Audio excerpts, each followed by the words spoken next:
Quick thought. This platform is serious to me because I went through a lot. My best friend hung himself in that place. Marcus, Marcus Clemens. That was my guy. We called him Little C. That was my guy. That was my everyday. He had 99 years and he was a good dude. He didn't deserve to be in prison either. Young guy, good dude. And we used to have conversations, in-depth conversations about God. And if God was real, why would he let so much bad things happen to good people?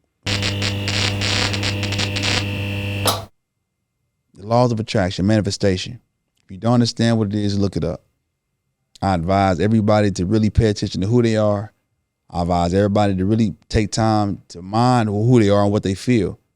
And know that if you're feeling something negative, if you're feeling something that's not good, you have at least 15 minutes to get rid of that feeling before you try to attract and draw more of that feeling to you. You had to stop thinking negative, and you got to be really mindful of what you're thinking at all times. At all times. I could have easily died in that place. A friend of mine just died. John Keith Calvin. He died of cancer in that place. I know how it is, and I know what he was dealing with, stress. He was innocent. He wasn't supposed to be in prison. So stress will kill off your cells and they would turn cancerous. And it's going to kill you. Guess what killed him? Is his thoughts. Your own thoughts. Your own thoughts will go against you. Your own thoughts is the power, the energy that can kill you. I can think myself to death right now. Almost did. A lot of friends of mine did. A lot of guys I knew that was loved, I was real close to, didn't make it out of that situation. John Calvin was like the 15th person I knew that was close to didn't make it out of that place. And I was destined to do the same thing. I had cancer too, because I was thinking the same thing they was thinking. I was thinking the same exact thing they was thinking. Hopelessness. I was depressed. I was sad. But if you think about it again, it's my mind. It's my thoughts. No one gave me cancer. No one made me sick. It was me. Can't nobody make you sick. Can't nobody give you negative thoughts. You. It's all generated by what's inside of you, by what you're thinking. And if you think more negative will come. If you think more positive, I guarantee you more positive is going to follow that. Quick thought. This platform is serious to me because I went through a lot. My best friend hung himself in that place. Marcus Clemens. That was my guy. We called him Little C. That was my guy. That was my everyday. He had 99 years and he was a good dude. He didn't deserve to be in prison either. Young guy, good dude. And we used to have conversations, in-depth conversations about God.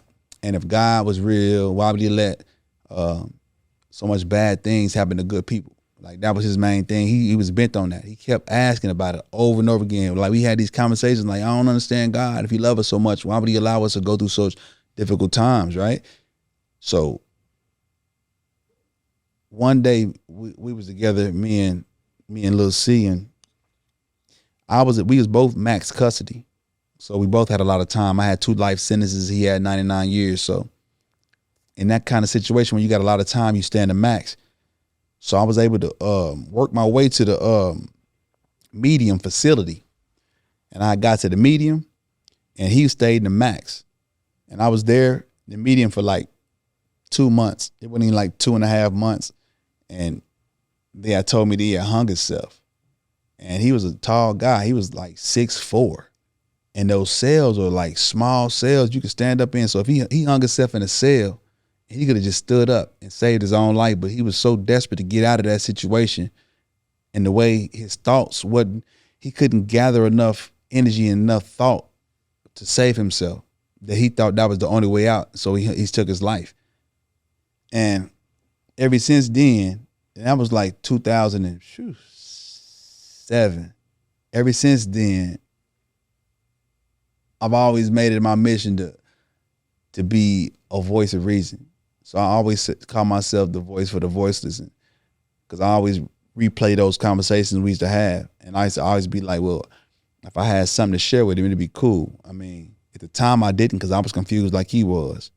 But then I thought after he killed himself, I know it was something I could have said to him that that could have prevented him from doing that. And ever since then, I've been speaking. I've been a mentor. I've been speaking.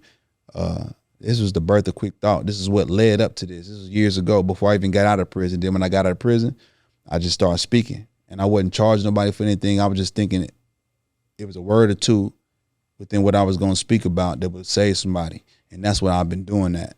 And that's why I take it serious when I speak. And that's why I did this podcast. It may not mean a lot to some people, but it means a lot to me because of how much I lost in my life to be here to speak to people about anything. So I just speak about what I experienced, and hopefully that what I experienced can help other people. And I know what it's like being depressed. I know what it's like being sad. I'd have been through every possible range of emotion when it comes to hurt and pain. I can write a book on it, but I also can write a book on how to deal with it too. Because I lost I lost family. I lost loved ones. I went through that experience 98% alone. You know, I had my mother was there, my baby brother was there a lot as support systems, but I couldn't rely on them. Like my mother don't know me because I didn't tell her about who I was, like in that situation, because all the things I did and had to do to get through it, I wouldn't want to burden her with that. So I didn't tell her about who I am and how I evolved. So I went from a 17-year-old kid to I grew up without my mom, so without being able to lean on her. But once again, that taught me something. It taught me that inside of us, we do have an inner power, inner strength that we all can really rely on. We just don't know it because we rely on other people so much. Like I had a mother, like had my mother been there like I wanted her to, it would have handicapped me, and I would have relied on her to guide me through it. So now I'm grateful for the experience of just like being alone long enough to know that I have a higher power, a higher source inside of me. And we all do. We just don't know it. Like I say, we go to church and these pastors ain't teaching us nothing. They're not really speaking on, they can't actually. They're not really speaking on God, where to find God, who is God, where is this strength that we speak about? Like, if we talk about faith all the time in church, how do I activate it? If we talk about God all the time in church, where can I find him, right? So these are the things I had to learn on my own.